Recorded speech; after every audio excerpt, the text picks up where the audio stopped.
پڑے گا سنو حکمران چنگے ہون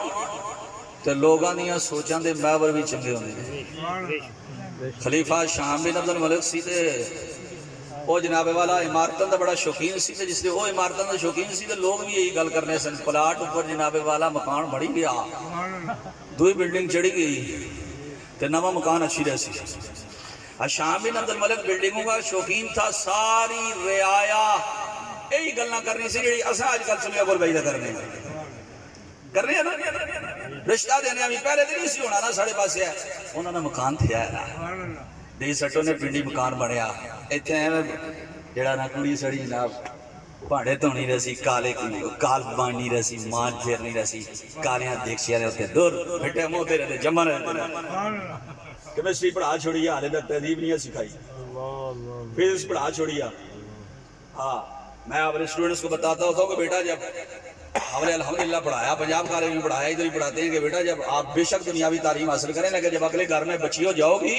تو وہاں آپ کو کوئی فارمولے نہیں میتھ کے پوچھے گا، وہاں آپ اچھی چائے بنائیں گے، گھر کو صاف رکھیں گے۔ اس لیے محبوب نے فرمایا اپنی بچیوں کو اچھی تربیت کر کے خانہ داری سکھا کر جس نے اپنے گھر کا کیا میں اور وہ قیامت کے دن اس طرح ہوں گے، دب کے بول سبحان اللہ۔ اپنی سوچوں کا محور تبدیل کیجئے۔ سلمان بن عبد الملک آیا بادشاہ، شام بلڈنگوں کا شدائی تھا، تو جو ہے قبلہ وہ بلڈنگوں کا شدائی تھا، ساری رعایا بلڈنگاں دے چکر یہی گفتگو پلاٹ زمین پلاٹ زمین پلاٹ زمین۔ سلمان بن عبد الملک وہ شوقین تھا، کبھی بٹیروں سے کھیلتا کبھی کس چیز سے کھیلتا اور کبھی جناب والا بندروں سے کھیلتا، اس کے دربار کے اندر یہ چیزیں پھرتی رہتی توجو مڑیل پوری رعایا انہی شوقوں میں چڑھ گئی۔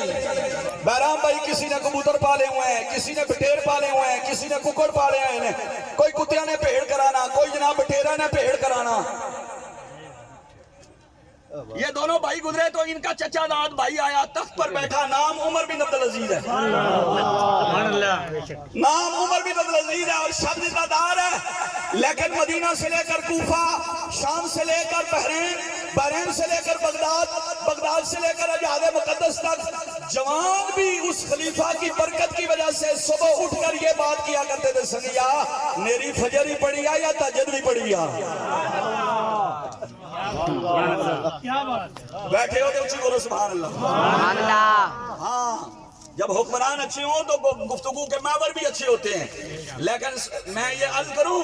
کہ دور کیسا ہی ہو امام شافعی فرماتے ہیں یوں بچ کے رہیے، تقویٰ کی تعریف یوں ہے کہ یوں بچ کے رہیے معاشرے کے اندر سے، اپنے آپ کو یوں نکالیے برائیوں سے اچھائیوں کی جانب جیسے زبان 32 دانتوں کے اندر رہتی ہے، زبان 32 دانتوں میں محفوظ رہتی ہے، اس طرح محفوظ رہ کہ آپ جنت کے راستے